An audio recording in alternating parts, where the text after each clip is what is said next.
Welcome to JK Tells a Story, where real-life dramas unfold.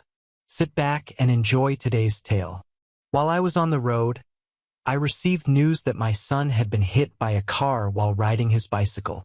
Most of his injuries weren't serious, but the doctors worried about his kidneys. Theoretically, I might not have rushed home, but I wanted to be close, and my employer was completely understanding. I flew through the night to reach the hospital.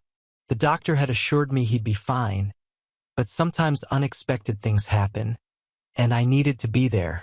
Also, if a kidney transplant became necessary, compatibility testing would be required, and it's better to start that process early. Due to the chaos of packing and booking travel arrangements, I hadn't slept for almost 24 hours. I can never sleep on planes or in airports. When I arrived at the hospital, Denise wasn't there. The nurse at the counter explained she'd gone home to rest since I wasn't expected until evening. That's when I realized I'd forgotten to call Denise about my change in plans. I'd been in such a hurry that it completely slipped my mind. I asked if there was somewhere I could nap for a couple of hours, as I didn't want to leave the hospital. They offered me an empty cot in Nate's room, where Denise had been sleeping. I went in, pulled the curtain for privacy, and fell asleep instantly. I was awakened by a conversation behind the curtain. Still half asleep, I heard the door open and someone enter. It was Denise talking to Nate, who was sedated. "How's my boy today?" she asked him. "I'm so sorry for what you're going through, baby." Then I heard the beep of her pressing buttons on her cell phone, followed by a pause while she waited for someone to answer. I was still waking up and decided to just lie there until she finished her call. What I heard next changed my entire life. "Hello, it's me," she said. I didn't see or hear him, but he said he'd go home straight away. I guess he's already on his way. Who the hell is she talking to? I wondered. I know, but he wants to be here just in case, and I can't tell him he shouldn't get tested. Besides, he might be compatible even though they're not related. What the hell? Of course he agreed to be tested if necessary. He agreed to such things when we chose him as a father, although he probably regrets it now. He looks so much like Henry, but Henry isn't a fool.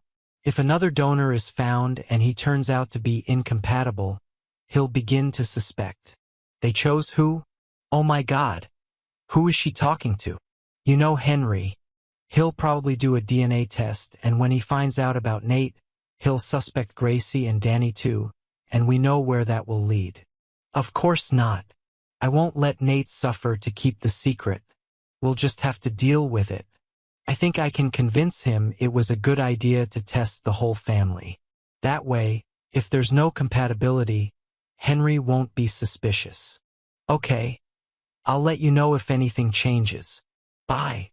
She ended the call and took a deep breath. By then, I was shaking with anger. I stood up and threw back the curtain dramatically. Denise turned sharply, startled to see me. God, Henry, you scared me. What, were you doing there? Slept? I replied calmly. Oh, did you just wake up? She asked hopefully. No, I woke up a few minutes ago. And to answer your next question, yes, I heard every word you said. Who is it? Who, dear? Don't be a fool, Dee. Who is Nate's father? You are his father, dear. You know what I mean, damn it. Who is it? I can't tell you. Can't or don't want to? Both, probably. It was part of the agreement. But please listen, darling, please. It's not what you think. What do you think I'm thinking? That you cheated on me and deceived me into raising other people's children because I didn't want to have yours? Did you cheat on me? Well, technically. And you hid the fact that the children aren't mine? Yeah, but... And I've been raising other people's biological children? Regrettably, yes, Henry. So where am I wrong in my conclusions? Because I wanted to have your children, dear. But you couldn't give them to me. I know we had problems, but "Henry, you're infertile," she suddenly blurted out. I felt like I'd been punched in the chest. "Infertility? No, it's impossible. Who told you that?" "I was able to get it out of your mother," Denise said quietly. "What? I don't understand. Do you remember how before Nate came along, I spent a couple of mornings a week with your mom, just talking over coffee? I mentioned that we were trying to have a baby and it wasn't working out. That's when she told me you had several racing bike accidents when you were young. You got hit in the groin several times, and it left you infertile. She showed me the results of the tests they did on you when you were 16. Jesus. She never told me about this. She mentioned it, but she didn't want to be the bearer of bad news and thought maybe you wouldn't want kids. When she found out we wanted children, she felt bad for what she did. But telling you then didn't solve the problem. So you and she came up with this plan to get pregnant and pass them off as mine? We wanted to give you the kids you wanted, and this seemed like a great way to go. If Nate hadn't gotten hurt, you might never have found out. And the fact that you slept with someone else is just a bonus, right? Who is he? Honey, please. I only did this so we could have children. Oh, so you didn't have a good time? No fun and all that? Well, no, honey, I can't say that. Has it ever occurred to you that I might rather have a faithful wife than children, especially ones that aren't mine? But they are yours. You're the only father they've ever known. Only because you and my mother manipulated and deceived me. But it's still true. Who is he? Denise? It's Gabe, isn't it? She hesitated just for a second, and I realized I'd guessed right. No, it's not him. I can't tell you. I promised. But it's not Gabe. You made a promise to me first. I wonder how you hold onto that promise so tenaciously, while the one you made to me was so easily broken. I turned angrily and walked to Nate's bed, kissing his forehead. Despite everything, he was still my son, just as Gracie and Danny were still mine, though I wasn't about to admit that to Denise yet. With these thoughts, I headed for the door. Henry, where are you going? We need to talk. I turned to her with as much anger as I could muster. I'm going to hit Gabe. Henry, no. It's not him. I already told you that. Then give me another name. I can't, honey. But it isn't Gabe. Please don't do anything you'll regret. Well, apparently Gabe will get it for something he didn't do. Henry. That was all I heard as the door closed behind me. My expression must have reflected pure rage, as people quickly moved out of my way in the hallway. Not wanting to wait for the elevator, I found the stairwell door and descended 8 floors, reaching the street in minutes. As much as I couldn't believe Denise and my mom could do this to me, I was equally stunned by Gabe's involvement. We'd always gotten along well and spent a lot of time together when we were young. His father, my Uncle Richard, was often away on business trips, and Gabe became attached to me like an older brother. It wasn't difficult to figure out it was him. The family always talked about how similar Gabe and I were. We were often mistaken for siblings rather than cousins. If I were trying to fool myself into thinking the children were mine, I'd choose him. He was 10 years younger than me, but we got along great. After thinking about his age, I did some mental math and realized that, as far as I knew, he first got Denise pregnant shortly after he turned 19. Jesus. Unfortunately for my revenge plans, Gabe and his wife Chelsea lived about 2 hours away. This was enough time for Denise to warn him, and he'd probably escape. But I went anyway because the trip gave me time to think, and there was always a chance he'd decide to stay home and take what was coming to him. No, I didn't believe that either. I must have been driving too fast, as I covered 128 miles in just 90 minutes. It was already getting dark, and the roads were almost empty. At the moment, I couldn't care less about speed limits. I parked on the street and walked up to the small house where Gabe and Chelsea lived with their children. Well, I guess Gabe actually had 5 children. I wondered how Chelsea would react to this news. I went up to the porch and started knocking on the door. "Gabriel, you creep. Come out here." I alternated between knocking and shouting a couple more times before I heard the deadbolt being unlocked. The door swung open to reveal Chelsea standing on the other side. She looked at me curiously and just waited for an explanation. "Hey, Chelsea. Is Gabe here?" "No. He left immediately after your wife called and warned him you were coming. And there's no need to be louder. The children are sleeping." "Any idea when he'll be back?" "I'm afraid not. Do you mind if I wait for him on your porch?" "And then what, Henry? Deprive me of my husband and my children of their father? Send yourself to prison? Is that your plan?" I hadn't thought of it in those terms. Frustrated and tired, I simply collapsed on the bench on the porch, covering my face with my hands. Chelsea sat down next to me. "I'm sorry for what's happening, Henry. He didn't do it to be mean or to gain an advantage. You were always his favorite cousin and like a brother to him. He thought he was helping by doing you a favor." As she spoke, I realized she knew the secret, which made me wonder who else in the family knew about it. "You knew. Gabe told me when we started dating seriously. It took me a while to get used to the idea, but he didn't want there to be secrets between us. Except for me, apparently.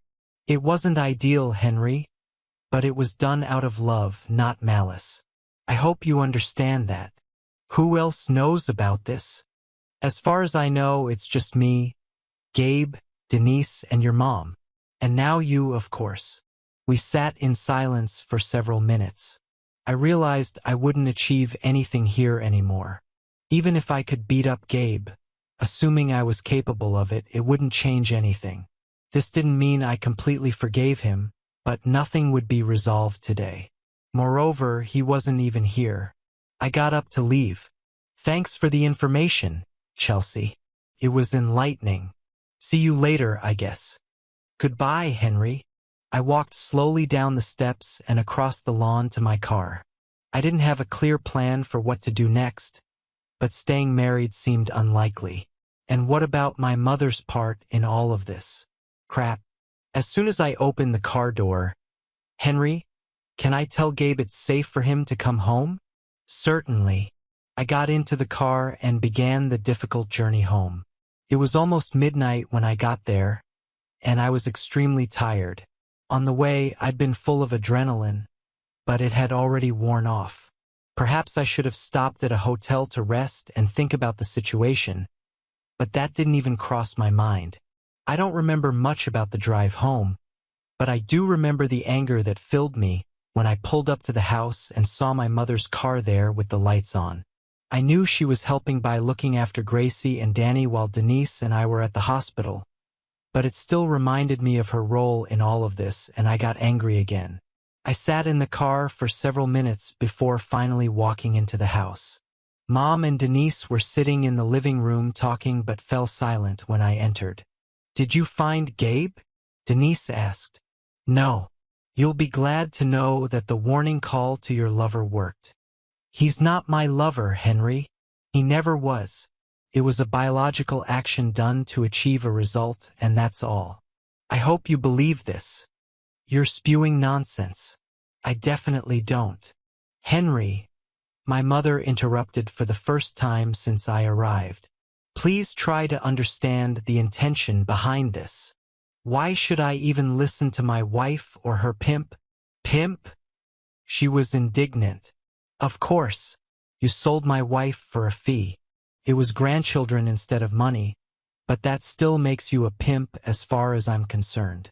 Now I'm tired and going to bed. Mom, you can take the sofa or my side of the bed. I'll sleep in Nate's room." I ignored Denise's requests to sleep in our bed together. I just stripped down to my boxers and got into bed. Despite all the excitement, I was so tired that I immediately fell asleep. The next morning, I woke to find both women sitting in the kitchen, seemingly waiting for me to show up. I poured myself a cup of coffee and felt their gazes burning into my back. Finally, Denise broke the silence. We need to talk about this, Henry. I guess the time to talk was before you got pregnant with my cousin 3 times. Please, dear, I can't change what was done. We need to figure out how we can move on. Really? So I can sleep with some random woman and then come back and say, that's in the past? Seems like a slippery slope. It's not the same and you know it. Yeah? Sounds like you're using the same logic. Yes, I slept with my husband's cousin and got pregnant 3 times. But that shouldn't matter because it's in the past. How is that different? Because I did it for you. For me? Are you really trying to convince me that you had sex with Gabe for me? No. I had sex with Gabe to have children. The children were for you. Sex with Gabe was just a means to an end. And you didn't want children, right, Mom? You didn't want grandchildren either, right? My mother chimed in, intervening for the first time that day. You know that's not true. I really wanted grandchildren, and when I found out about your injury, I was devastated. But over time, I accepted it. I probably should have told you, but I hoped it wouldn't be a problem. And of course, Denise wanted to be a mom. One of the reasons we did it was because she wanted to experience pregnancy and birth. And when it worked once, we did it twice more. I know you're not happy about what we did, but the results were perfect. Ideal. My wife cheating on me is ideal? Okay, not that part, but you can try to make it look any way you want. You cheated on me for your selfish needs and used, I did it for Henry to justify it. You made a huge, life-changing decision about my life and didn't even consult me. You just decided what you thought I wanted and did it. Perhaps I would have preferred a faithful wife. I would definitely have agreed to adoption. But we'll never know because you made the decision about what you wanted, not me. So there's no need to make excuses. Okay, honey, you're right. We thought it was a good plan and we were wrong. But think about where we are now. I love you, the kids love you, and I know you love them too. No matter what. Okay, your love for me has suffered. But I think it's still there. Let's accept what is and find a way to make the best of it. First of all, I would never give up on the children. But you just don't understand. This isn't some small error in judgment. You made a major decision without my consent, slept with my cousin several times, and then lied to me every day since then. This doesn't even take into account that neither you nor Mom thought it necessary to tell me about my infertility. So yeah, let's accept things for what they are. And that's that I'm married to a lying, cheating wife, and my own mother is actually on her side. Okay. I understand why you're so upset. Can we at least put this aside for a while and focus on our son's health? Yes, our son, okay. We'll have plenty of time to deal with Gabe once Nate gets better. But I can't promise what will happen if I see him. Just tell him to stay away from Nate's room. After getting dressed, I drove to Denny's to get breakfast before heading to the hospital. I also wanted to pull myself together before going in there. Nate's recovery couldn't have been harder to deal with amidst so much anger and anxiety. When I arrived at the hospital, Nate was alert. We only talked for a few minutes before his fatigue took over and he fell asleep again. I was impressed with how bravely he was taking everything. I know I had moments of fear and sadness as we went through this process, and yesterday's revelation didn't change that one bit. The next few days passed in a kind of fog.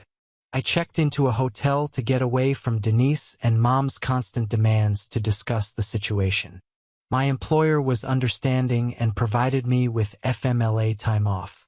I used sick days and vacation days to maintain income. Luckily, I had a few weeks saved up. One of the things I did in my free time was consult with a lawyer. It turned out that even though I wasn't the biological father, the fact that everyone acted on this assumption and I was led to believe it gave me the same rights and responsibilities as any father in a divorce. One of my concerns was that I wouldn't have visitation rights with my children if Denise and I divorced. This fear has now been eliminated. I wasn't planning on filing for divorce yet, fearing how it might affect Nate, but I had a different legal plan. I was leaving work a few days later, still staying at the hotel, when my phone rang with a call from Chelsea. I had a feeling I knew what it was going to be about. Yes, Chelsea? Henry, please, child support? For last year?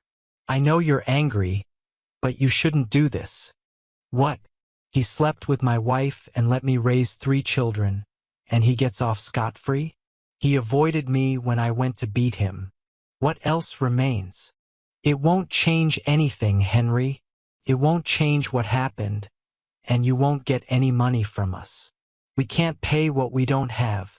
You can always deduct it from his salary, Henry. You know we're already struggling to make ends meet. This money won't make a difference to you, but it's the difference between our kids eating well or not. Even just paying a lawyer would probably bankrupt us. I know you want to punish Gabe, and you probably want me to suffer too, but my children are innocent in this. Don't make them suffer just so you can punish us. They were all good points. The truth was that nothing would change what had already happened. I was already earning enough, so any money I would receive from them would only be for punishment, and it would be unfair, at least in relation to the children. I really didn't want to do this, and at that moment, I realized that I was acting out of anger, hoping to make someone else suffer, which was immature and counterproductive. Obviously, the only one who would suffer the consequences of this was me. I put Chelsea on hold and called my lawyer. Doug, this is Henry Weston. Drop the lawsuit against my cousin. Yes, I know you think this is the right decision. I don't care what you think about it. Just send me your bill. I ended the call and returned to the other line. Okay, I canceled it. Satisfied? Yes, Henry. Thank you. It was the right decision. I hope you understand what this means to us. I guess I understand. I also know what this means to me. This is the final nail in my coffin. Goodbye, Chelsea. As I was about to press the button to end the call, I heard Chelsea call after me, asking what I meant, but it seemed to me that it didn't matter. No one seemed to care about what was happening to others, much less what was happening to me, so I doubted she would lose sleep over any decision I made. I returned to my hotel and wallowed in my pain and suffering. I was incredibly hurt by what Denise had done, and as I was going over everything in my mind, a thought occurred to me that had never occurred to me before. I didn't actually have children. My whole life has been a damn lie. My faithful wife was not faithful. My mother conspired with my wife to force her to have sex with another man and pass the children off as mine after lying about a medical condition. But the hardest blow of all was that my children, including my sweet little Gracie, the apple of my eye, were not really mine. Oh, I still loved them, and I understood that biology was just one way to create a family, but now it was different. At that moment, something inside me just broke. I didn't leave the hotel for 5 days. I did nothing for 5 days except go to the corner store. I lived on prepackaged sandwiches and frozen burritos, washed down with lots of beer. I didn't shave or shower. I received many text messages asking me to call or write something. I ignored them all except one, which said that Nate's kidneys were functioning normally and would not require a transplant. He was expected to make a full recovery and return home soon. As I was trying to sleep that night, I smelled a terrible smell and soon realized it was me. It was 2:27 a.m. when I got up and went to shower. I spent about 30 minutes there and then went to bed for a few more hours. I woke up refreshed, having made a decision. I have lived my entire adult life for the sake of others. I've always had responsibilities to my family, especially to my wife. Now I didn't have any, at least not to Denise. She did what she wanted, so I was going to do what I wanted. That morning, I called my boss and explained that I would be quitting when my FMLA leave ended. He convinced me to take unpaid leave for the time being, although at that moment, I was sure I would never return. My only responsibility now was to the children, and at that moment I didn't really care about them either. She created them without my participation so she could maintain them without me. My next stop was the Harley dealer. Oh yes, I was going to buy a motorcycle. I'd always wanted one, but I'd put my desires on hold because I had a family, but not anymore. I had enough money in my account and took out a good amount. I'd even taken a course and got certified at a weekend camp a few years ago, so I was going to be driving and living on the road for a while. Part of me regretted that there was enough money left in the account to last Denise for a long time, but I was glad the children would be provided for. The engine roared as I drove slowly down the street. I wore a helmet so none of the neighbors could recognize me. I stopped the motorcycle in front of the house, and before I even turned off the engine, Denise ran outside, screaming for me to get out of her driveway. The look on her face when I took off my helmet was priceless, but she recovered quickly. "What is this thing?" she demanded. "My new motorcycle," I answered. "Oh no, you have to give it back. There's no way we'll keep it." "No." "No? What do you mean, no?" "We discussed this before and we agreed." "No, Denise. You dictated and I agreed. But not anymore. You lost the right to tell me what to do the moment you opened your legs for Gabe.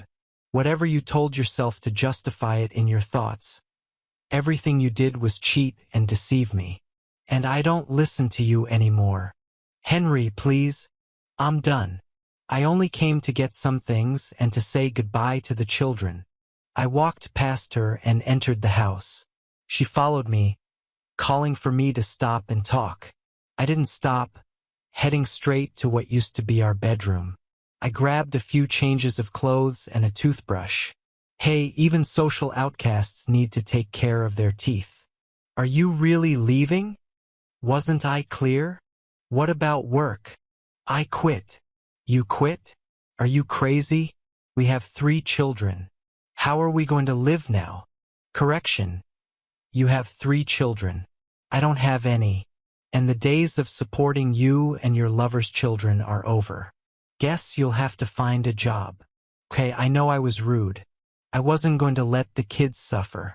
Denise, yes, but the children, no. But she didn't know that at the moment, and I loved seeing her suffer. Damn it, Henry. How many times do I have to tell you that he was never my boyfriend? Until you've had the 3 children he fathered. I'm sorry, honey. Okay. I made a huge mistake, and I'm sorry.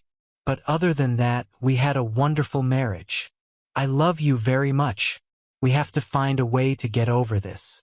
Please don't break up the family, Henry. This made me angry. Don't put this on me. Denise, what did you think would happen when I found out about this? There are ways to start a family other than the way you did it. The only reason for doing it your way was to hide my condition from me and so that you could experience pregnancy. No, that's on you and your pimp, not me. Okay, all my mistakes. I'm a terrible person. But honey, please, let me try to fix it. How can you fix this? It's not like I could have 3 children with another woman even if I wanted to. And I'm certainly not going to stoop to the level of revenge by cheating. So please, tell me what you can do. I don't know. I just know that I don't want to lose you. Believe it or not, I love you and I really did have the best intentions. Okay, maybe my own wants and needs influenced my decisions. That's who I am now, I see. But you have to believe that it wasn't done maliciously. The problem is that I don't know what to believe. And even if I believe what you just said, I'm not sure it will change anything. You still did what you did, and nothing can change that. So I'm leaving not forever, but for a while. I'll call the kids when I can, but only for the children. For now, I'm going to say goodbye. I left enough money in the account so you'll be fine for a long time. Thank you. I headed to Nate's room. He was resting while Gracie and Danny played quietly. They always got along well, and I was glad they would support each other. The conversation went predictably, with tears on all sides. I assured them that I loved them and would come back to see them as soon as I could. When all was said and done, I got ready to leave, but not before Nate asked to talk to me alone for a minute. I took the younger children out of the room and sat on his bed. I know what's going on, Dad. What do you mean? I'm not stupid. I heard it all when everyone thought I was sedated. Cousin Gabe is my biological father, isn't he? You don't have to worry about such things. Dad, I have a right to know. You're right. You have a right to know. Yes, he is. I mean, I don't have the DNA to prove it, but that's what I was told. What about Gracie and Danny? So I understood. That's what I thought. It's not what it seems. It seems like Mom had sex with Cousin Gabe many times. Isn't that what husband and wife should do? It's difficult, but yes, that's usually the case. Is that why you're leaving? Because we're not your children anymore? He spoke without emotion, matter-of-factly. I was again amazed at how mature he seemed, how well he handled such mature subjects. Perhaps a brush with death will do that to you. Hey, you will always be my children. I didn't go through all those diapers, sleepless nights, and skinned knees to lose you when you finally became interesting. No, I'm leaving because I need to decide what to do. I understand that, but I don't understand why Mom did what she did. We'll have to talk about this another time, champ. Right now, your mom and I have something to work on, and it's personal. Dad, are you going to handle this? That was the $64,000 question, wasn't it? I don't know, buddy. Right now, I just don't know. Okay, Dad, just don't forget about us. Never. Gracie and Danny hugged me one last time before I walked out the front door. Denise hugged me too, but unlike the kids, I didn't hug her back. I was still so angry at what she did that even the slightest affection lost its appeal. I also told her that Nate knew who his real father was and that he'd figured it out himself. It was clear from her face that she was unhappy with this development. Without a specific destination in mind, I headed toward California. I'd been there a couple of times, but always for work, and my time was limited. This seemed like a good opportunity to do some sightseeing. I deliberately didn't shave before leaving, thinking it would fit the biker image, which I knew very little about. What I knew were mostly stereotypes, but these are stereotypes, right? So in addition to the facial growth and wild hair, I brought along jeans, some t-shirts, socks, work boots, and a leather jacket that I'd once bought for a 50s night dance that Denise and I went to a few years ago. I knew I looked the part. I found the perfect solution. A rolling bed with a built-in tent for one person. Essentially, the cot served as the base for the tent. This allowed me to remain high above the ground and protected from the elements. I took my time on the 20-plus hour drive from Texas to California. It actually took me about a week to get to the coast, since I made numerous stops in New Mexico and Arizona along the way. When I finally arrived, I drove along the coastal highways and beaches and was really impressed by the views.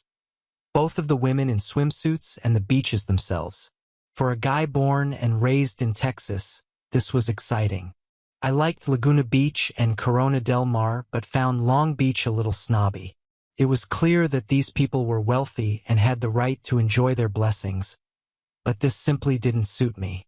In total, I spent about 2 weeks on the sunny beaches of Southern California, and by the end of the trip, I had come to the inevitable conclusion that it was a nice place to visit, but I wouldn't want to live there. And so I began the journey back into more familiar territory. I also realized how amazing perception is. Here I am, a senior manager at a Fortune 500 company and as normal looking as can be, but put me on a Harley and let me rev it a little, and suddenly people start looking at me when I walk into a restaurant and act like I'm a member of the Hells Angels. I did nothing to dissuade them from this opinion. In fact, I even liked it. I got the same reaction at the bars I went to along the way. It was a little different than walking into, say, Denny's, but a lot of people still left some space around me. However, once they realized that I wouldn't kill them just for breathing, it became clear that that bad guy fascination was a real thing. Every time I stopped for a drink, at least a couple of women made it clear they were open to a one-night stand, and most of them were married, or at least wearing rings.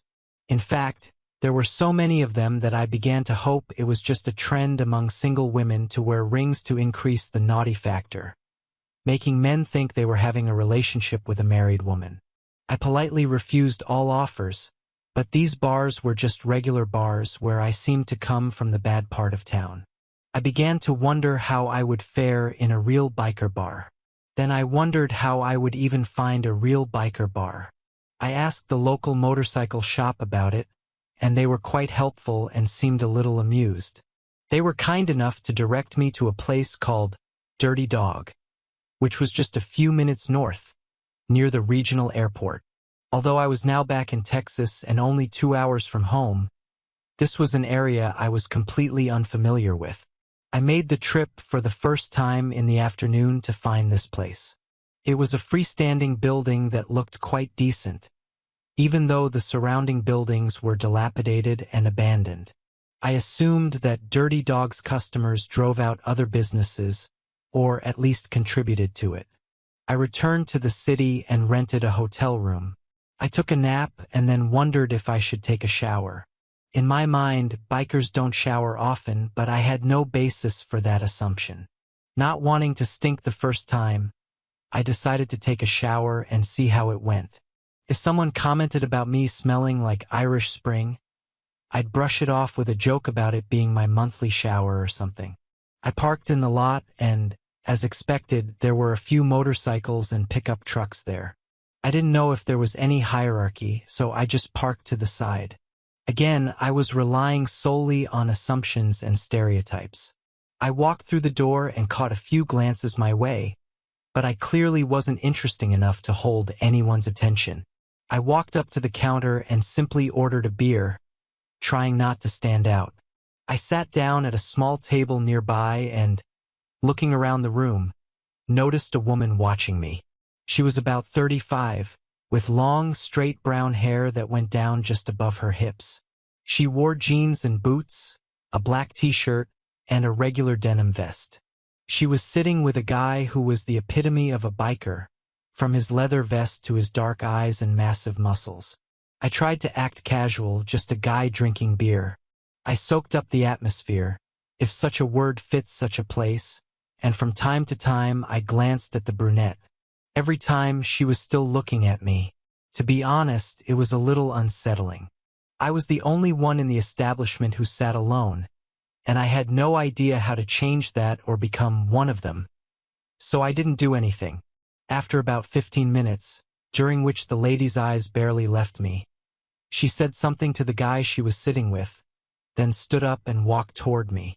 She wasn't wearing makeup, but she didn't need it. She was quite naturally attractive, maybe not a model, but quite pleasant to look at. She sat down in another chair without a word. She looked at me for another 30 seconds. "Accountant," she suddenly said. "Sorry," I asked.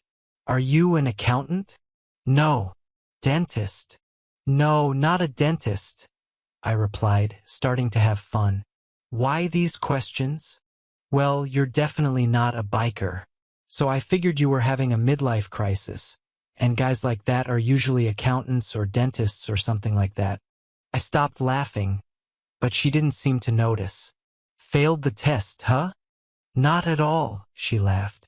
"I get it. Thanks for the reality check," I said and headed for the door. She grabbed my hand and turned me back toward her. "Hey, wait. I didn't mean to send you away. No, you were just trying to humiliate and shame me. It worked out great." I freed myself from her grip and walked across the bar to the door. Probably wasn't that far, but at that moment, it seemed like an eternity. I was sure everyone in the establishment was looking at me and quietly mocking me. At least it was quiet. I walked to my motorcycle, swung my leg over, and just sat there for a minute. Never before had I felt like I didn't belong anywhere. Before I could put the helmet on, I felt hands on my shoulders and the weight of the bike get heavier as someone sat down behind me. I had no doubt who it was. "What are you doing?" I asked. I'll let you take me. I turned around and looked at her. She had already tied her long brown hair up with a blue bandana. Helmet, are you going to crash? I don't plan to. Then let's go. I don't want any trouble with your boyfriend. No problem. I don't have one. Oh, I thought the guy you were sitting with. He's my brother. That could be even worse. Everything will be fine. Let's go. I started the engine and felt her arms wrap around me. Without a specific destination, I just started driving.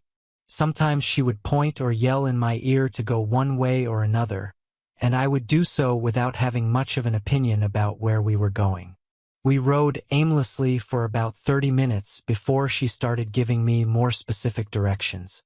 Finally, we stopped in front of a small house in a modest neighborhood. It was well maintained, and the landscaping was neat. Who lives here? I asked. She turned around and looked at me like I was an idiot, and in retrospect, it was a stupid question. I do. Let's go in. We entered the house, and she offered me a drink. I settled on water. She handed me the glass, and we sat down on the sofa. Doesn't it bother you that you invited a guy you just met to your house? No offense, but I'm sure I can handle you, she replied with a smile. I thought she might be right. What's your name? Henry. And you? Melody. Everyone calls me Mel. Okay, Melody, I said, and she smiled. So why are we here? To talk. I've clearly ticked you off, and I don't think you're having a midlife crisis, at least not a traditional one. I thought you might want to talk about it. Looks like you just needed to vent. Maybe I thought telling the whole story would help me understand better. Who knows? I then told the whole dirty story to Melody while she listened intently. You think it was just to get pregnant? I think so. I was angry and lashed out, but I don't think they were ever real lovers in the usual sense. But that doesn't change how I was deceived and manipulated. I agree. I'm just trying to understand. The real problem is there a chance you can forgive her? Part of me wants us to go back to where we were. We were happy until Nate got hurt, but even then we bonded as a family. But I can't forget it, and it colors everything she says and does, or ever did. Every time I think about my children, I think about what she did. Have you noticed that you call them my children? Because they're yours, Henry. What she did doesn't change that, at least in practice. You've been there every day of their lives and will continue to do so. It's not about them. It's about her. We talked some more, but it was really just a repeat of everything, and I was tired of talking about it. Besides, it was getting late, so I prepared to leave, thanking Melody for her hospitality and for listening to me. It's quite late, Henry. Are you sure you're not too tired to drive? I'm really tired, but I think I can do it. It's not far. Why don't you just stay here? I appreciate the offer, but I don't think this sofa is big enough for me. It was a two-room house, but the second bedroom had been turned into an office with several exercise machines that appeared to be in active use. That's not what I meant, she said, smiling. Listen, Melody. Henry, don't get me wrong. It's been a long time since I've woken up next to someone. Even the times I satisfied my needs, I either sent them home or left on my own. I wasn't interested in sleeping next to them, and especially not repeating last night. So why did you offer the first time? I said, smiling. Hey, I have the same needs as everyone else, and toys don't always help. So I do what I have to do, she laughed. Well, will you stay? Do you usually sleep without clothes? Usually, she said. I thought for a moment, and Melody knew exactly what I was thinking. Stop imagining me without clothes. Are you staying or not? I decided to stay, so I went out to the motorcycle and grabbed a pair of gym shorts, a clean t-shirt, and boxers. By the time I got back, the shower was running, and now I had to face that image in my mind. It was too late to call the kids. So I just sat and looked at the news on my phone until I finally heard the bathroom door open. Mel was wearing a simple black t-shirt and spandex shorts, dressed as promised. "Your turn." I got into the shower and, like many times lately, quickly dealt with the tension. This relieved the pressure, but barely. I got dressed and left the bathroom, finding Melody sitting in bed reading. I nervously climbed in next to her. It was the first time I had shared a bed with a woman other than my wife in years. She just smiled, understanding too well how I felt. "Are you okay?" she asked. "Yeah, it's okay. We talked about me so much that I never asked about you." "What do you do?" "I'm a nurse." "Is it true?" "Yes, I work at Scott and White across town. Tomorrow is my day off, but I have to work on Monday." "That's great. Do you like it?" "I love it. I can't imagine doing anything else. And I love the freedom it gives me because a nurse can always find a job wherever she goes." She leaned over and kissed me on the cheek. I closed my eyes and quickly fell asleep, although Melody was still reading. I was apparently more tired than I thought. I woke up on my stomach with Melody's hand on my back and her left leg bent at the knee, resting on my legs. Her breathing suggested she was still asleep, and I didn't want to move, so I held it there as long as possible. Just as my bladder was on the verge of exploding, I felt her begin to move and stretch. I slid off the bed and made it to the bathroom before anything serious happened. "Will you take me out to breakfast today, big boy?" "Certainly." "Sorry, honey. I haven't worn a bra outside of work in 15 years, and I'm not going to start now." "Why?" "I don't like them and really don't think I need them. Plus, I'm a biker girl." "You do this hundreds of times?" "Usually with my friends and Paul's wife. Honestly, it turns me on," she said, winking at me. We got dressed, and zipping up my pants was a little difficult due to the scene Melody had made. We rode the motorcycle to a town diner. It was the kind of place where the food was delicious, the portions were large, and the prices were reasonable, but if you ate there every day, you would gain a lot of weight and die young. Today it was just good. We spent the day riding. This time I forced her to wear a helmet, not being confident in my skills to keep her safe for so long. Most of the time I just turned or didn't turn as it came to mind, but every now and then, Melody would point me in the right direction, just like she had done last night. We stopped for lunch at a butcher shop. She ordered the beef and I had the Reuben. I appreciated that she actually ate real food. She told me about her childhood, growing up in the counterculture. She was 37 and had never been married. She had been in love a couple of times, but it just didn't work out. Her parents were also bikers and died about 10 years ago when a car crashed into them at a red light. Her brother was her only remaining relative, although financial assistance allowed her to buy a house. We spent the rest of the day driving around, stopping a couple of times for ice cream or just to relax for a few minutes. I felt comfortable with Melody. She was outgoing and funny, and we even kissed a few times. Nothing serious, but definitely more than just a quick kiss. After dinner at a local steakhouse, we headed back to her house to change, with plans to head to the Dirty Dog again. Melody said she and her friends spent about 5 or 6 nights a week there, and tonight would be no exception. I took a shower first. We pulled into the parking lot and entered the bar. As soon as we entered, Melody's brother Paul saw us and headed toward us. As I mentioned earlier, brothers are often worse than boyfriends when it comes to defending a woman's honor.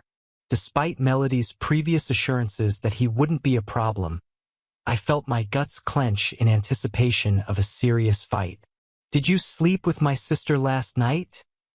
he said with intensity, walking straight toward me. No. We were just talking. That's all," I said quickly, trying to avoid any fractures or internal injuries. "I'm too young to die." He continued to stare at me for about a minute, and I felt myself shrinking in front of him. I felt like such a coward. Suddenly, He broke out into a wide smile and patted me on the shoulder with his meaty paw. It's a shame. I heard she's great in bed. He and his friends burst into laughter as I breathed a sigh of relief. Come on, city guy. Today is the first game. At the table. Duke. A beer for my guy at my expense. The group continued to laugh happily as they headed toward the pool table at the side of the room, while I tried to catch my breath and stop my body from shaking uncontrollably. Melody came up to me and took my hands in hers. Are you okay? I will be. Did you know he would do that? Not specifically, but Paul likes to make jokes, so I'm not surprised he pulled something like that. I'm really sorry, she said, trying not to laugh. I just shook my head and smiled as I took her hand and walked toward the pool table. Once again, we woke up in the same bed. This morning, we woke up spooning. My right arm wrapped around her waist and my hand resting on her stomach, separated only by the cotton of her nightgown. I slowly pulled myself free and used the bathroom, returning to a now-awake Melody lying in bed, waiting for me. I used it, she said mysteriously. Have I? I asked, wondering if she meant what I was thinking. Your warmth. What else? She responded, but with a smirk that suggested my initial guess was correct. What time are you at work today? 7 to 7, Monday through Friday. It's a long day, 60 hours a week. We get 2 hours of break a day, although it's still 50 hours, but it pays well. And now I have evenings and weekends. Seniority is great, you never have to work on weekends or evenings. Sometimes I take a shift as a favor, but my schedule is only weekdays. What will you do today? I think I'll probably head back. Will you be here when I get back? Here or at the dog? I won't leave forever without telling you, Melody. I really owe you a lot for what you did. Thank you. She hugged me and went into the shower to get ready for work. I went to the kitchen and quickly made scrambled eggs and toast for breakfast and packed her a cup of coffee in an insulated mug. I've never had a man take care of me. I like it. We chatted while she ate, and then she left for work, giving me a quick kiss on the lips. I went and made myself comfortable on her bed, first undressing. Melody's scent was all over the bed, and I inhaled it deeply. What the hell do I do now? I don't even remember how tired I was, but apparently I dozed off. I woke up to a text message ringing on my phone. It was from Melody. She was asking me to buy some steaks for dinner because she wanted to stay home tonight and thought we could grill them. I answered yes and went outside to my motorcycle. I knew it was a relatively small town, although it was the only town of significant size in the entire county, allowing the medical center where Melody worked to maintain a strong business. But it still surprised me when I walked into Save Max and saw Rhonda working behind the bakery counter. The loose polo shirt and apron she wore hid nothing of her assets. She raised her head and saw me as I walked toward her. "Hello," she said warmly. "Restocking for Mel?" "No, just grabbing a few things for dinner. She wants to stay home tonight." "Ah, a romantic evening at home," she purred, winking at me. "It's not like that, Rhonda." "Maybe not for you," she said, almost to herself, or so I thought. "What is this?" "Damn, just ignore it, Henry. Here, this French bread just came out of the oven, hot and fresh. Have a nice evening." I was obviously rejected, and it seemed like Rhonda had let the talk of the town out of the bag, if I understood and interpreted her correctly. I thanked her for the bread and moved on to get the rest of the menu. Plus, I replenished some of the breakfast items we had run out of. By the time Melody walked through the door, I had already rubbed and marinated the steaks, and soon they were on the grill. I'd also bought some pre-made vegetable skewers that I threw on the grill next to a pot of canned beans. "I have everything under control, so take a shower, and dinner will be ready soon," I told her. She just hugged me and kissed me on the cheek, then went to the bedroom. She joined me on the deck as I finished cooking. She had changed into her nightgown and put on pajama pants to keep her legs warm. She wrapped her arms around my torso and just pressed herself against me. It was very nice. We were silent until the food was ready, and I put it on plates for us. The evening was beautiful, and the temperature outside was moderate enough to eat on the deck. We then ate some gelato I'd bought for dessert while we watched a movie on TV. When the movie finally ended, I discovered that Melody had fallen asleep. I nudged her lightly to wake her up, and we slowly walked into the bedroom. She leaned on me as we walked. I didn't turn on the light but led her to her side of the bed, then walked over to mine. She slipped out of her pajama pants, and I took off my shirt, and we settled into bed. She was not unobtrusive. I woke up, looking at the clock, which showed 3:27. With Melody's hand in my shorts. "Melody, I want you, Henry," she whispered. "Please don't say no." The night was great. By morning, our positions were reversed. I rolled over onto my right side, facing away from her. Melody was also lying on her right side, her left arm lying on my torso, and her left leg, bent at the knee, was thrown over my leg. I felt her breasts press against my back, and I was grateful, especially after last night.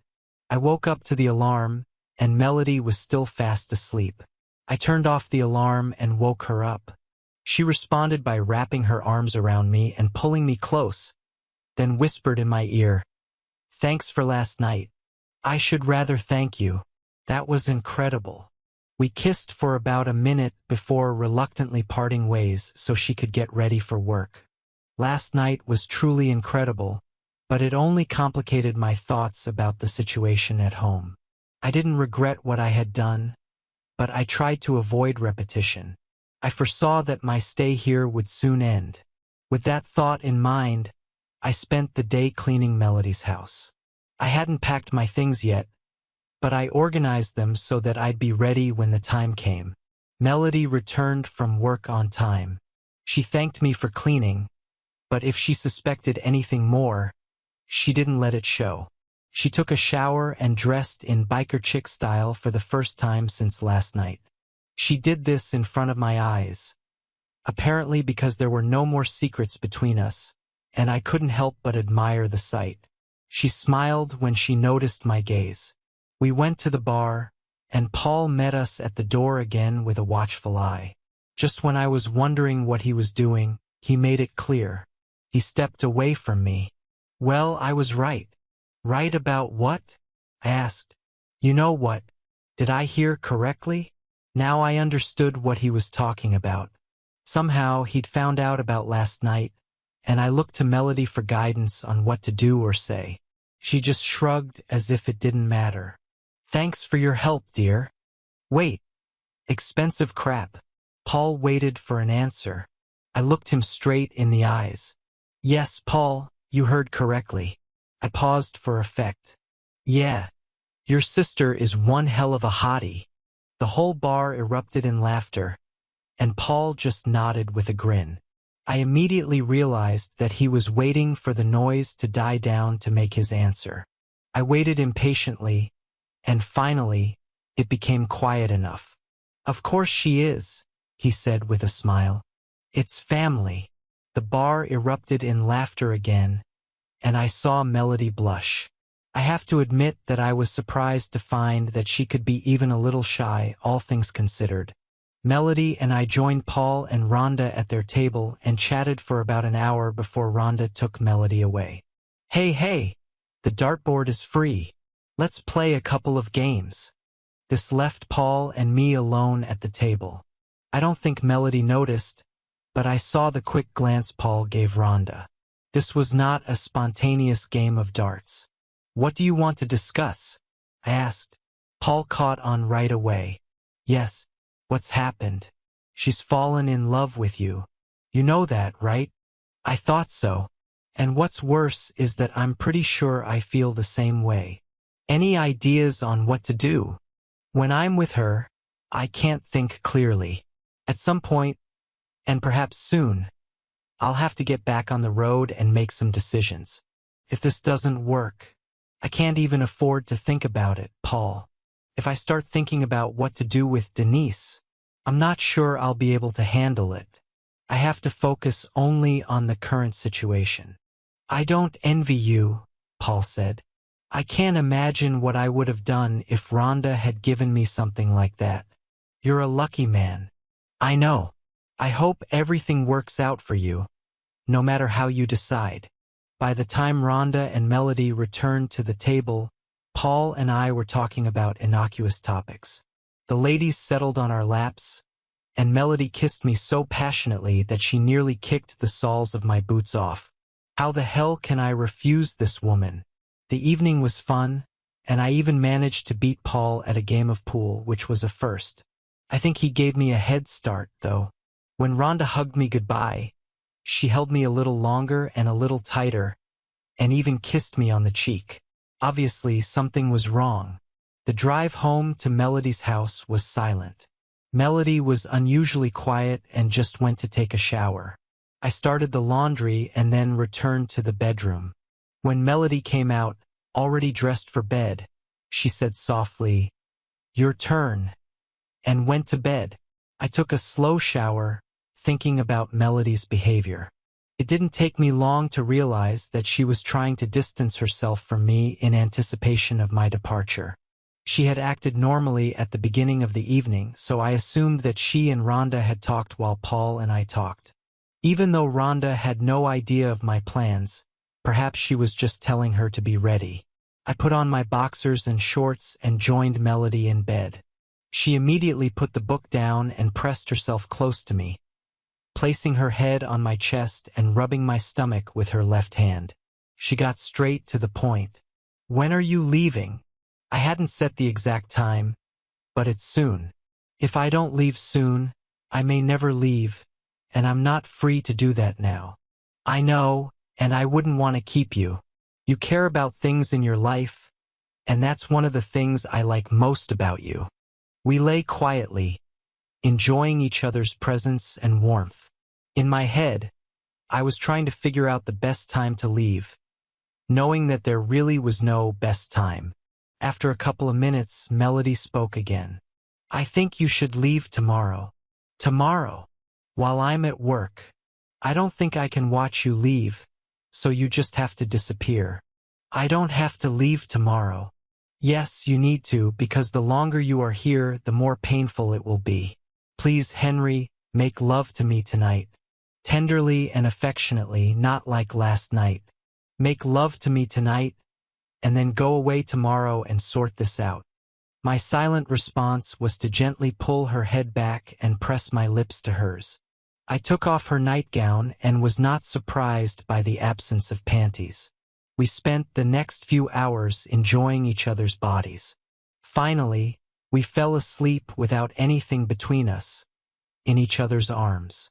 We slept like the dead and didn't move for the rest of the night, and my body felt like proof of it in the morning.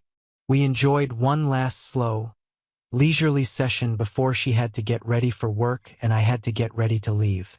Finally, we were able to break away from each other, and she got dressed for work. Since she didn't want me to leave at the same time, I didn't make any preparations. By the time she returned, I would have already left. I walked her to the front door as before, and before walking through, she stopped and put her arms around my neck. "Don't forget me, Henry." "Melody, I promise you that no matter what happens in the rest of my life, I will never forget you."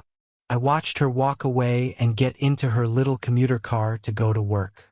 I was pretty sure I was about to do the stupidest thing in my life. I packed my backpack and attached my roller tent to the back of the bike. I decided to go east this time. I had not yet returned home, although I did not know what could happen that I had not yet foreseen or thought about. My sentimental nature made me drive past Melody's hospital before leaving town. I hoped to see her one last time. What a tough biker I am. But she was nowhere to be seen. 5 days later, taking my time and enjoying the sights along the way, I arrived in Panama City, Florida. I spent the whole day watching the mighty Mississippi, and it brought me a lot of peace. I still called the kids 4 or 5 times a week and even had brief conversations with Denise, although they didn't lead to anything meaningful.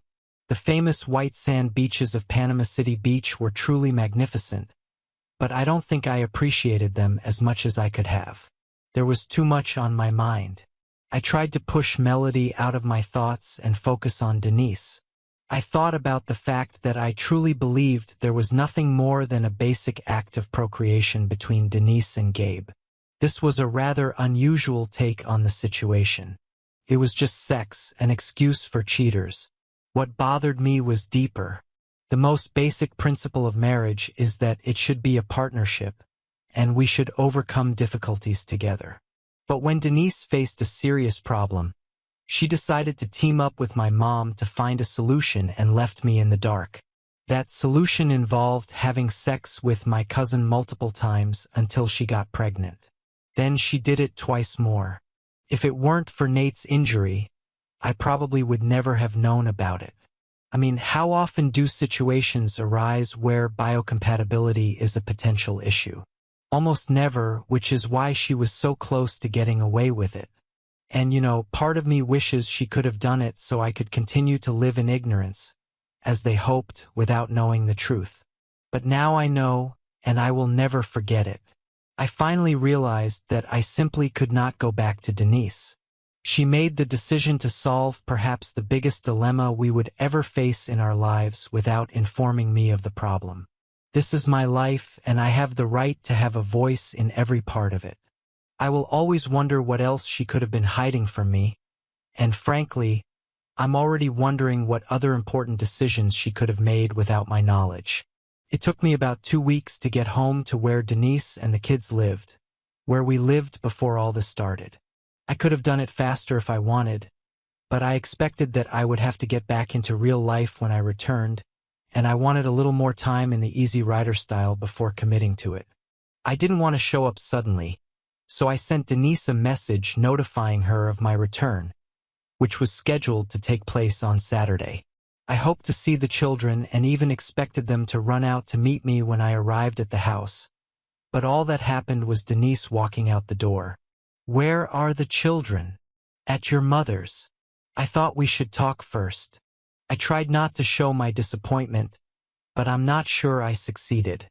"Fine, let's go inside." Inside the house, everything was as I remembered.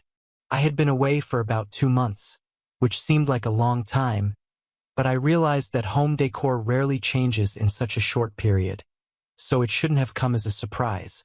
We sat down on the sofa. "How is Nate feeling?" "He feels really great. I know told you this on the phone, but it's true. He has a good complexion and is full of energy. I think we've survived this." There was a moment of silence before she continued. "You're going to divorce me, aren't you? Where did you get this from? You don't behave like a man reuniting with his wife after 2 months of separation. One of the reasons your mom had the kids was because I hoped, which I admit was unlikely, that you would come home and pounce on me, indicating that this was the beginning of the rest of our life together. Obviously, this didn't happen.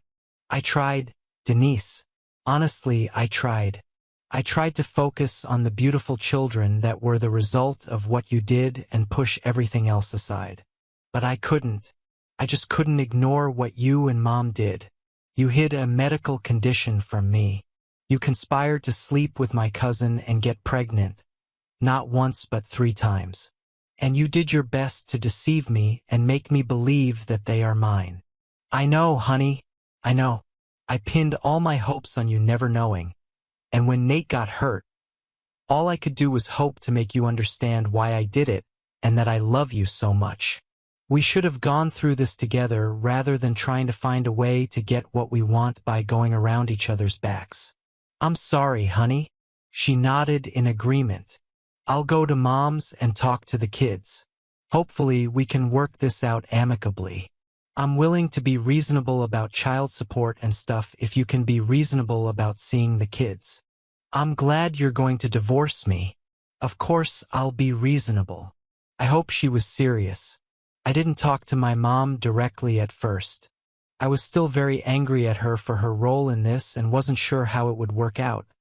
But dealing with the consequences for my immediate family was more important than dealing with my relationship with her. She was in the room when I spoke to the children, so she heard that Denise and I were breaking up, but she wisely remained silent. I'm sure it was hard for her. The children were upset, but they seemed to expect it. Plus, I explained to them that I would still live nearby and would see them regularly, which softened the blow a little.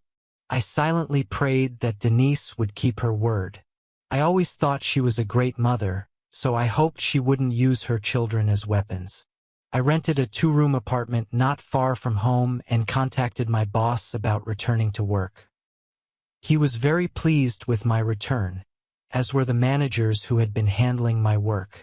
They'd appointed a temporary person to take my place while I was away, but he needed help. Denise and I used the services of a lawyer friend to file for our divorce, and it actually went very peacefully. I was a little surprised, but I guess Denise accepted the consequences of her decision with more grace and responsibility than I expected. There were a few things that required negotiation, but nothing that couldn't be easily resolved. You might expect that I would immediately go to Melody as soon as the divorce was finalized, but you would be wrong. It's not for lack of desire, but I had just ended a 16-year marriage, and it didn't seem fair to jump into another relationship right away. I wanted to be sure that this wasn't a rebound relationship or that I wasn't just clinging to it like a lifeline. I lasted a whole month. My divorce from Denise took about 90 days from the time I informed her of my decision. I spent a month focusing on work and trying to figure out how to move forward without Melody because I'd heard that jumping into a relationship right after another would doom a new relationship to failure. But she didn't give me peace, and I decided that I would not be a slave to circumstances. I've heard people say they're not ready for a new relationship, only to later regret not taking advantage of the opportunity when it presented itself. The right person doesn't always show up at the right time. So that Friday night, I left work, popped home to change into my biker clothes, and headed my bike down the highway to Dirty Dog. I pulled up and smiled as I parked the bike, noticing Paul's bike. I noticed that Melody and Rhonda's cars weren't in the parking lot, but that didn't mean anything. I saw Paul as soon as I walked in, sitting at his usual table. I expected him to be happy to see me, and he was, at least at first. But his expression quickly turned gloomy. Now I was worried. I walked up to him, and he remained seated, waiting for me to approach the table. I extended my hand, and we shook hands. "Hi, Paul. Good to see you." "Hello to you too, Henry. Have a seat." "Duke." "One for Henry at my expense." "Thanks, Paul. Is something wrong? Are you here because of Mel?" "Yes. I wanted to wait until my divorce was over, but here I am." "Will she be here later?" "Listen, Henry, I don't know how to tell you this, but she left." "What do you mean, left?" "She left town about 10 days after you left. It was hard for her to come back here and return to an empty house without you. Now Rhonda and I live in her house. She didn't want to sell it, but she didn't want to live there anymore." "Where did she move? Where is she?" "Last I heard, she was somewhere in West Virginia. She's a traveling nurse, so she doesn't stay anywhere long." "Damn. Well, if she's there, then I'll go there." "Do you have an address?" "She never gives me an address. She just sends me an email telling me where she is and that she's okay. The only phone she has was issued by her company, and she won't give me the number." Damn. I thought suddenly all the energy I had carried throughout the 110-minute ride was gone. I fell into a chair and wanted nothing more than to just get out of here. Everyone here was nice enough, but I wanted Melody, not some dusty bar. I think Paul sensed my despair. "Come on, guy from the city. Let's play a game of billiards." I let him lead me to the pool table, even though my heart wasn't in it. Paul let me get started, and I was surprisingly average. We missed a few shots, and I suspected Paul was holding back a little because he's usually a better player. I was about to challenge him, but I decided I appreciated his concern, so I said nothing. We were in the middle of our second game when the door opened, and I would have been shocked if Melody had walked in. It's funny how your brain works. Since I wasn't expecting to see her, I didn't recognize her at first. Just as it clicked in my brain that it was her, I saw her gaze across the room until she fixed it on me. I couldn't help but look at Paul, silently waiting for an explanation. He smiled at me with a sly smile. "I made up everything," he said. "I decided to deal with it later." By the time I looked at Melody again, she was already running toward me. I prepared myself for her to jump into my arms, which is exactly what happened. "I saw your motorcycle outside," she said breathlessly. "I knew you'd come back for me." Our lips met again. "If you want to go home early to get to know each other better," I heard Rhonda say. "I don't think they can wait," Paul replied. "Duke, just clean up after yourself later." No more words were needed.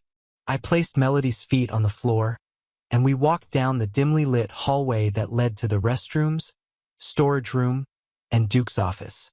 We walked into the office, and I turned the lock. We had sex, obviously. "We have a lot to talk about," I said. "For now, let's just relax and have fun."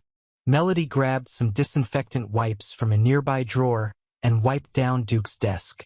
In the floor, I must have had that look on my face because she knew what I was thinking. Yes, Duke's office is used for this quite often, and no, this is not the first time I've done this. I promise that from now on, it will be none other than you, honey. None of us are virgins, so don't worry. Never apologize for what you did before we met. We got dressed and checked our appearance to make sure it wasn't too conspicuous. It's not that everyone didn't know what we did, but there was no point in talking about it openly. The looks on everyone's faces when we reunited with Paul and Rhonda made it clear that there would be no secret. "That sounded fun," Rhonda said as we sat down. "Did you hear us?" I asked. "Honey, in case you haven't noticed, Melody isn't exactly quiet," she replied. Melody blushed a little, but I suspected she was well aware that she was in for a verbal display. After all, she had done this before. I just smiled. Denise had never liked public displays, and I found myself enjoying my fame. After we alternated between love and sleep for the next few hours, Melody and I discussed the logistics of us moving in together. The truth is, although we had only known each other for a week, and although it was an amazing week, it was still just a week. We were wary that neither of us should make major changes immediately. We started with our places of work.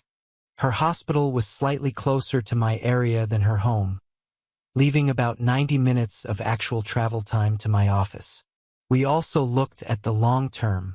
There were many hospitals in my city that she could have worked at, given the city's large population, but my office was where it was, and that couldn't be changed.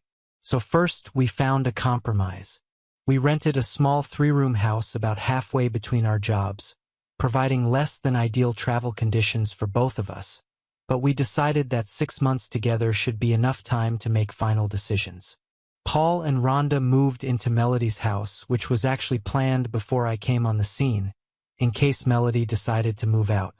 The extra bedroom in our rental house was, of course, for visits from my children, although it was a situation I wasn't looking forward to. Nate knew the reality of things, and Gracie probably understood it too, but Danny was too young to fully grasp it. In any case, my cohabitation with another woman so soon after divorcing their mother would have caused some emotions, and it was impossible to avoid. I found an unexpected ally in handling this situation. Denise herself. She told me that she was sad and disappointed by my decision, but she understood. She wanted us to remain friends so we could co-parent effectively, and she made sure we presented a united front to the children.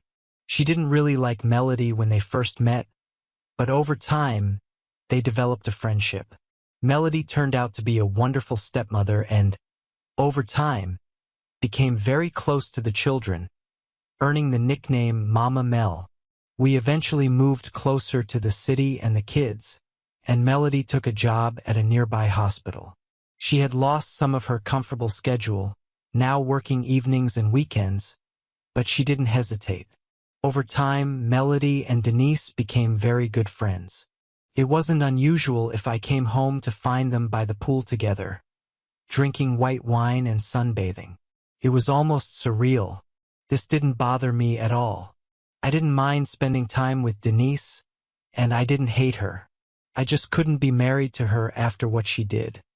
But I didn't feel any malice in her actions. It was just bad judgment.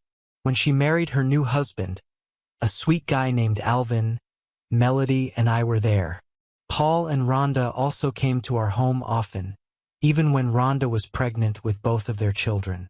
The situation with my mother was still a little unclear. On the one hand, she should have told me about my infertility because knowing that would probably have prevented this whole situation. She is also guilty of helping plan the conception and supporting the deception. On the other hand, I don't think she did it with malice, just as I don't think Denise did. They took risks and failed, but they weren't trying to hurt me. So while the relationship will likely never be the same, we are slowly trying to rebuild what we can. The same can be said about my relationship with my cousin Gabe. We were close as brothers, but all this changed our relationship. I can go to the same events like family gatherings and not want to beat him up, but that's where it ends. We don't spend time together anymore, let alone.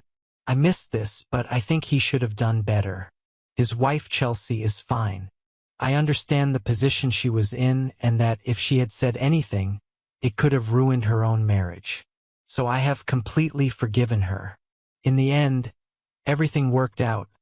Maybe not in the best way, but definitely better than I expected after that phone call that changed my life. Thank you for your viewing. See you next time. If you enjoyed this, subscribe to JK Tells a Story for more tales.